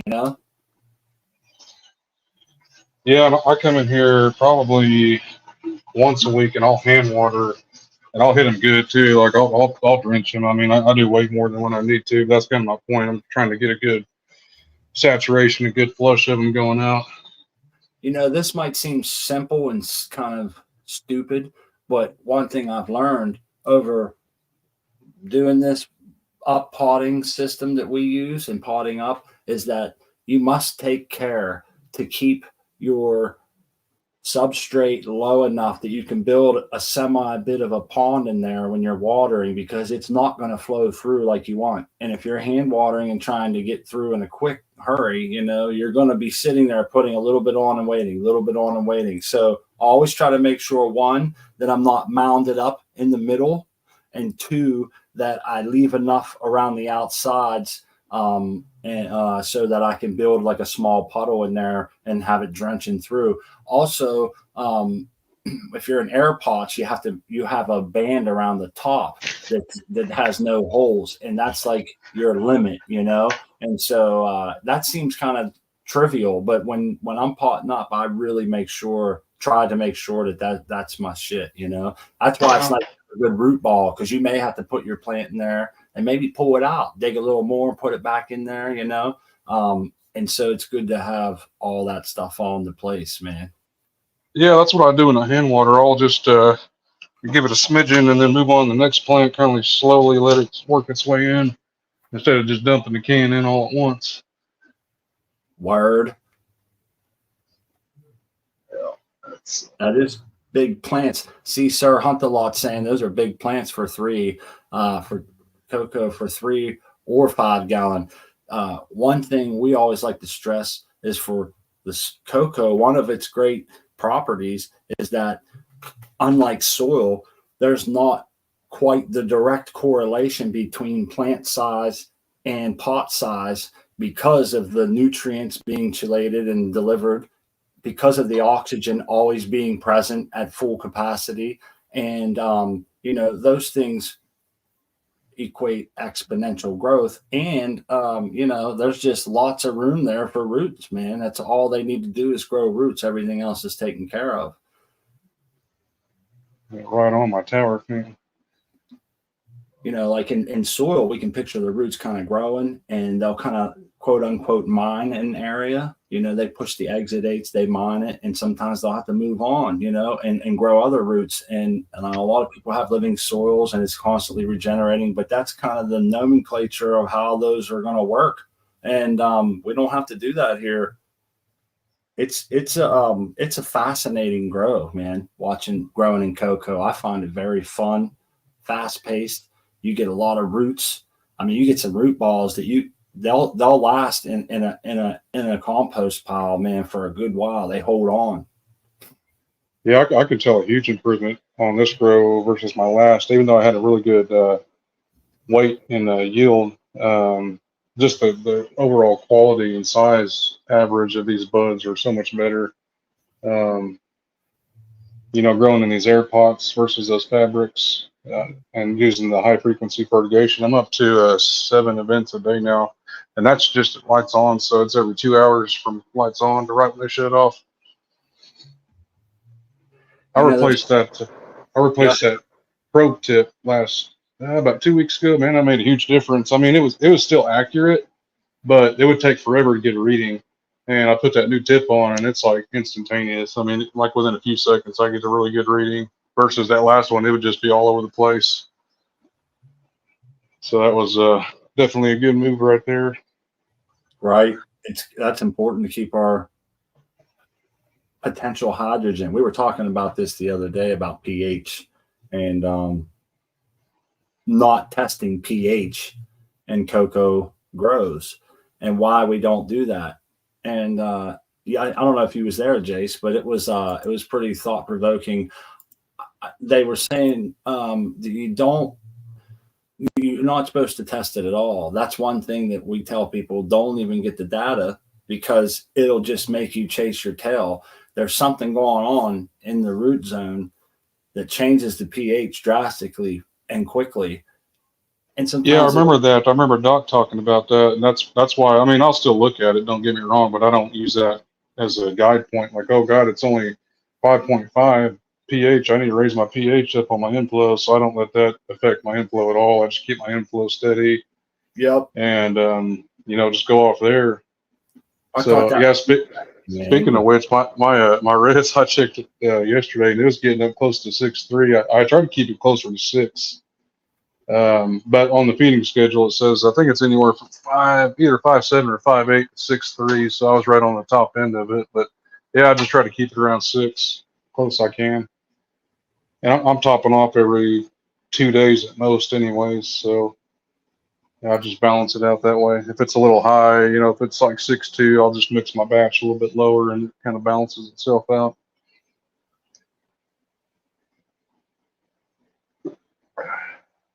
good deal. Your plants are loving it, man. They're having I'm ready fun. to. I'm ready. I'm at the point where I'm ready to chop them down. You just keep going and going and going, and these are Yeah, sativas, so they take longer. And I'm to the point where I want to smoke them now. I mean, if there's such a thing as cruise control, I'm kind of on it right now. There's not 100% cruise control, but it's pretty much hands free right now. Just right coming here on. daily and checking them, making sure they didn't die on me. No, oh, the fungus gnat, those are almost all completely gone now. I've been running those mosquito dunks for over 2 weeks now, and I'm on my last donut in there. It's probably got a few days left on it. I think once that finishes off, I'm going to go back to running a sterile res, back with the hypochlorous acid. Yeah. Good deal. It's nice to see that worked for you. I think Ice and I was trying to jump in on the pH and EC talk here. Looks like you're One running. question. Go Oh, ahead. sorry, Smart. One No, question, Jace. Excuse me if I'm wrong, but is this seriously only you've only been growing for a year or two? Am I right? Yeah, this is my third grow from home. I used to manage a Dude. commercial. I used to manage a Oh, commercial grow, but so I was part of like 18 harvests out there. I mean, but I wasn't responsible for them. But that was I when I gotcha. first. Yeah, that's when See, I so first I got did into hear it it. right that it was like your third round or something like that. I was gonna say I didn't know you had that prior experience though, because dude, you're crushing. Thanks. Yeah, well, I've had a lot of good access to some really good information. Yeah, between working at that commercial grow, I didn't know Jack till I went out there, and I got a lot of good hands-on experience. But I wasn't in charge of the harvest. We had a master grower out there, but I still was hands-on. From start to finish with everything. So I learned a bunch out there, and I'll tell you what, that'll toughen you up, man. We was plague after plague out there, and once you experience certain things, you just kind of learn how to deal with it, stay on top of stuff. So I think that helped me out quite a bit. And then, you Learn what guys not on to do. here. Yeah, exactly. And just having good access to good information with like you guys on here, Cocoa for Cannabis, and just doing your research. Heck And it's yeah, one of it's those things working. like the more you put into it, the more you get out of it. So the more Yeah, effort it you get shows, into it, the man. better you get. Cool. What's Iceni you got? What kind of posting you whipping up there? Well, I'll just an example of how the EC in my pots. It's this meter goes up to 9999. I've took a little bit of my runoff, transferred it into here. I haven't checked this in nearly 4 years. Oh wow. And because you're all talking about it, I thought I'll just go and have a little look. There was about a quarter of a litre of my runoff in there. I stuck the thing in there. It's about eight on the pH meter, and my EC is just goes error as soon as I put it in there. I've now added 3/4 measuring jug of plain water still, and it's still throwing up the error. So if I now sort of like tip half of this out, I'll come back to it, and I'll give me a rough idea, roughly, of what my EC is when I get a reading. How much water I've had to put in to bring it to a readable. And I could say, here we go. I had to put 3 times the water in to get it to read 5,000 ppm. So I would imagine I'm running at 20,000 ppm, maybe even a little bit higher than that. Well, it goes to show you the magicalness of organics, I believe, because your plants are always looking great. Yeah, I don't. Some people might say that's a little hot, you know. Yeah. Well, I looked at the pH. Now I see it's at 8. I'm probably, because I'm not going to hit these up with sulfur anyway, so that's probably going to bring the pH down a little bit to where I probably want it. You know, but yeah, because when I initially set these up 4 years ago, I forgot to add my lime in, so my pH was 5.5 for a year before I twigged on like, what the fuck's going on? I'm just not, you know. And I've done the old test, and that was like 5.5. So I added some lime slowly over the course of time, and I haven't really bothered checking it since. I've just been like, I'll just add a little bit here and there. Eventually, it's going to get back to where I want it, but I've obviously gone a little bit too far. Every other year for me in my cocoa or my peat-based soil that I've been building, it seems to do the trick. That soil's hotter than a $2 shotgun, man.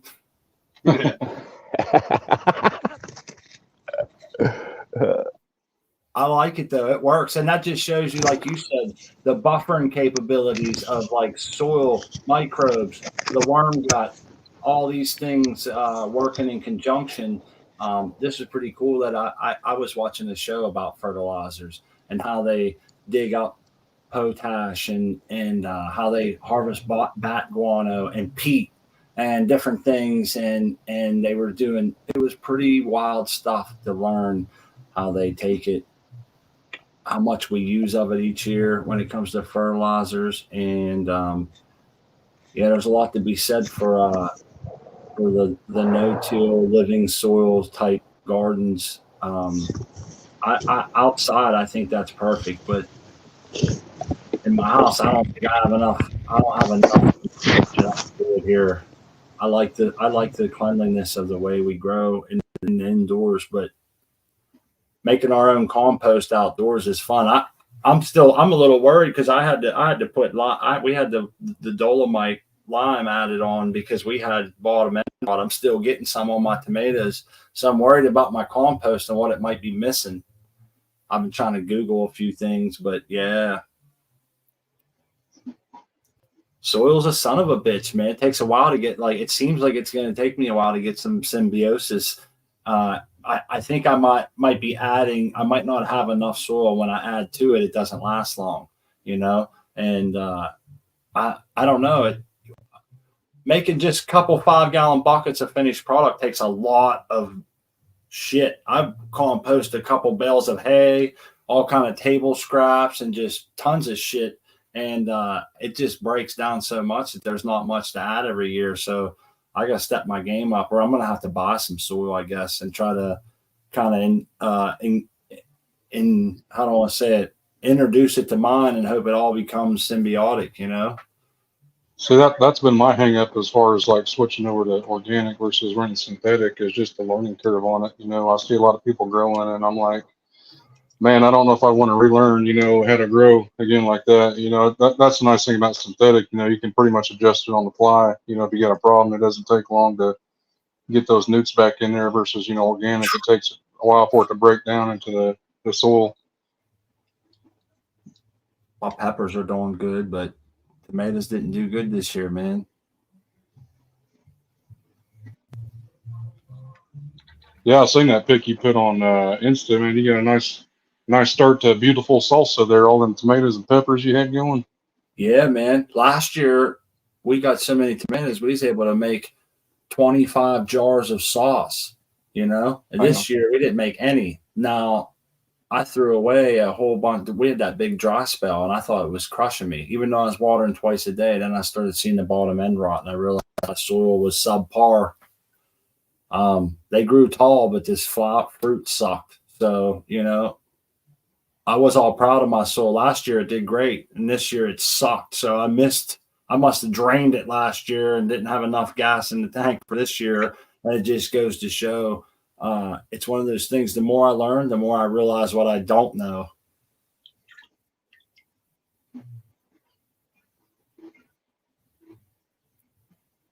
J5 got a greenhouse going there, huh? Oh shit. That dude got buku plants, bro. Look at that. You're in flower, ain't it? What's that? You're in flower, right? Well, transitions. The early September finishers are definitely flowering, but the majority is just finishing up bolt, I'd say. I was going to show you the third bed, but I thought maybe I don't even know if I actually ever showed you all the full term sun grown plants, not the autos. I know I showed you all the autos at one time, and then I had the audio difficulties, so I thought maybe I'd go over this one again. Well, we got like 10 minutes, man. You're free to run through as much as you want. I can go real fast.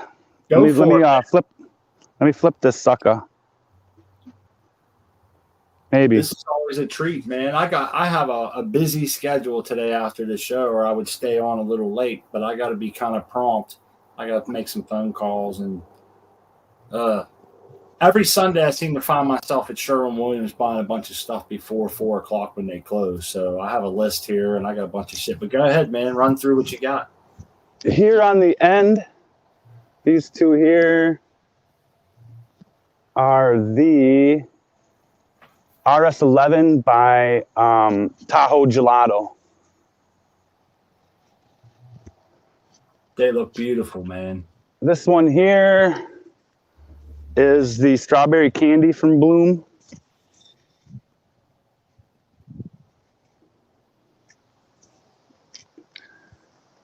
These here are some testers from Adam at the ranch. It's the Bananimal Mints Cubed by Redthorn Rose Bag Seed. Awesome. That's a mouthful. Good memory. This little guy here is OZ by Spritzer. These here are a couple more testers. We were talking about some low stress training earlier. Excuse me. Oh, yeah. That was my protein.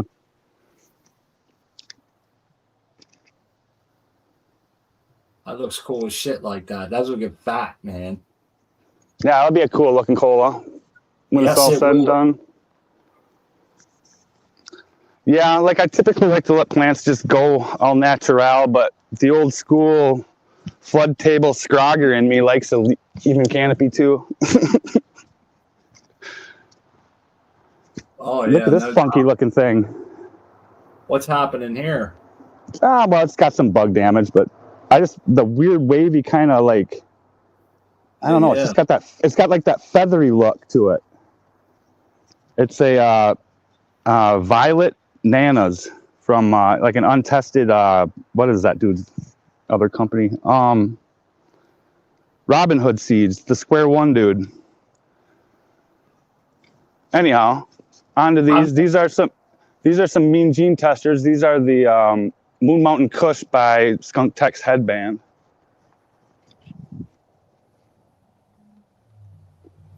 Little Diacon, purple flowered Diacon.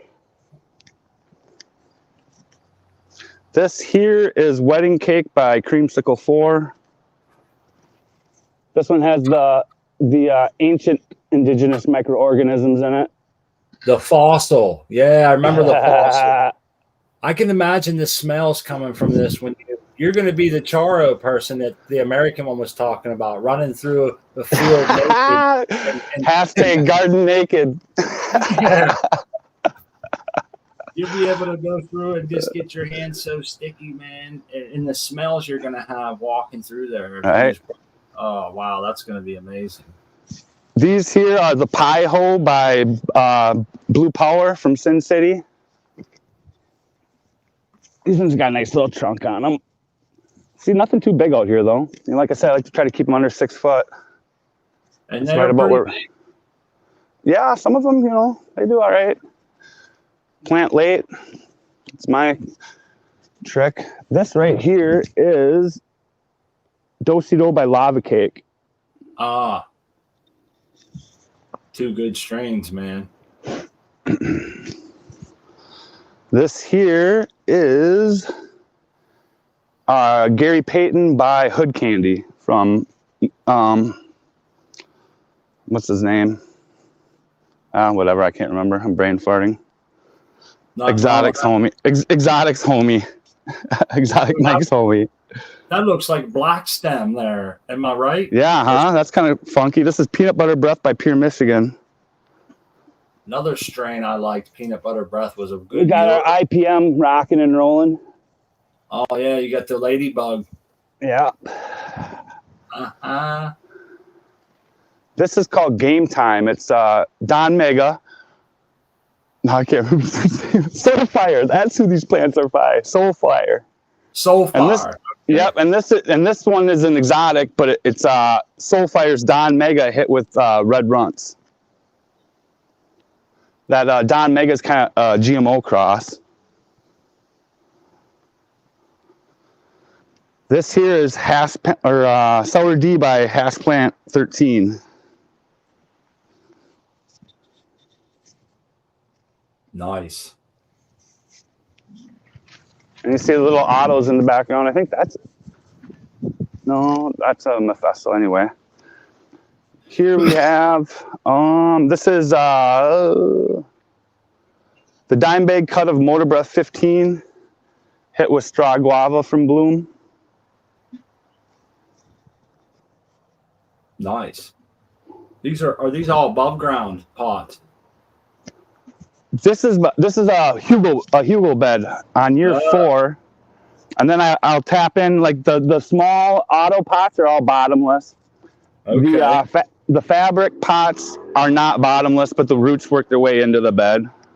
Yeah, like Isenai does with his little pots, man. So it's just kind of staggering things to keep everything under control and keep shit small. You know what I mean?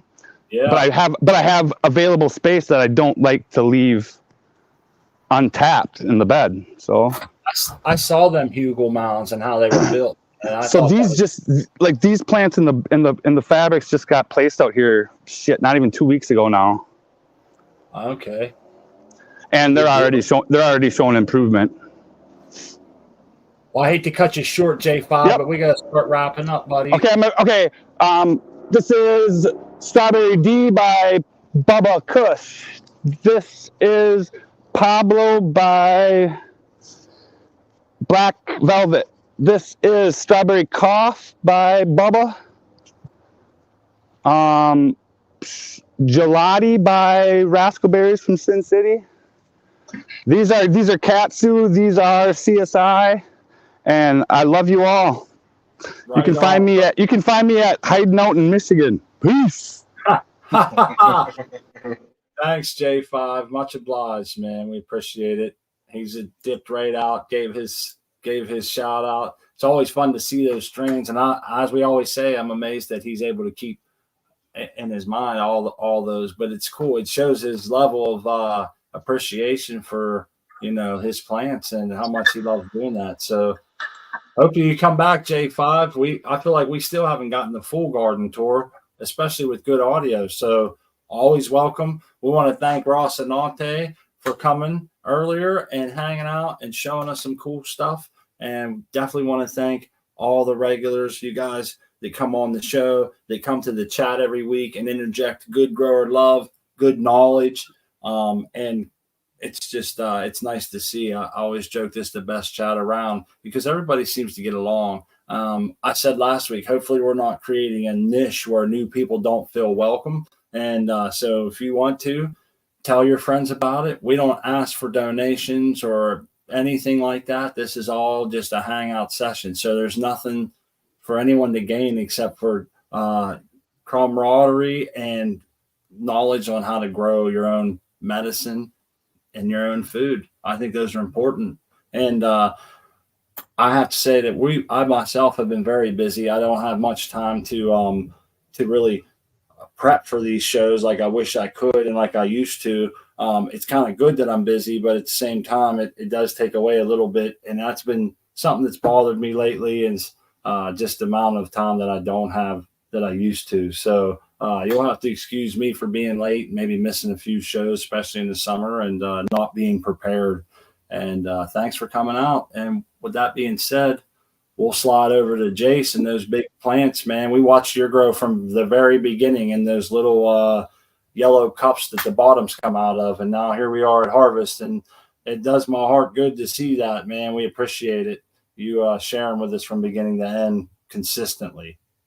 Yeah, thanks for having me on. Like you were saying, it's a great place to hang out. Feels real comfortable and safe on here. I don't see the trolls like you get everywhere else. You know, you got people of different set of opinions, but you don't get bashed on here for the most part just because someone disagrees. But yeah, always fun hanging out with you guys. Thanks for having me on again. Find me on Instagram, OKJace20, and cheers to you guys. We'll see you next time. Thanks, buddy. Last not least is Ice and I.